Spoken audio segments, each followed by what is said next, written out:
Građani Matulja nisu htjeli mijenjati svoju vlast. Glasovali su za dosadašnjeg načelnika općine.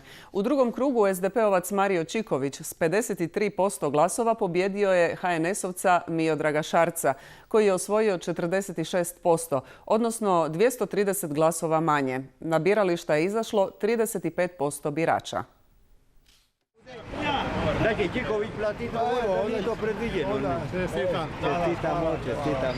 Znate ki je pobjedil, je tako. Jeste zadovoljni? A jesam, čaću. I? A čujte, naš čovjek. Mario Čiković, njihov čovjek, kandidat lijevo-centralne koalicije SDP-a, HSU-a, PGS-a, IDS-a i Reformista. Politika kontinuiteta, već je 7 godina tu. Nije umoran, pun je planova.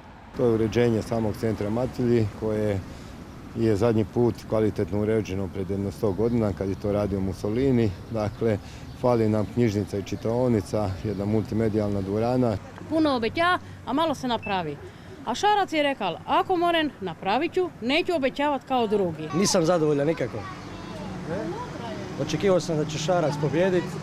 Ovo je dokaz da smo i dalje zadrti.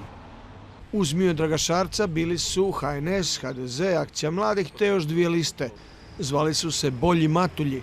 Ne osjeća se gubitnikom. Drago mi je da je upravo mlađa ekipa i mlađe generacije su te koje su uspjele prepoznati to. Znači možemo vas očekivati na idućim izborima? Godinu dana je puno, ali vrlo vjerojatno da. Dakle, ni on nije umoran. Pitanje je samo koliko će ojačati do novih izbora.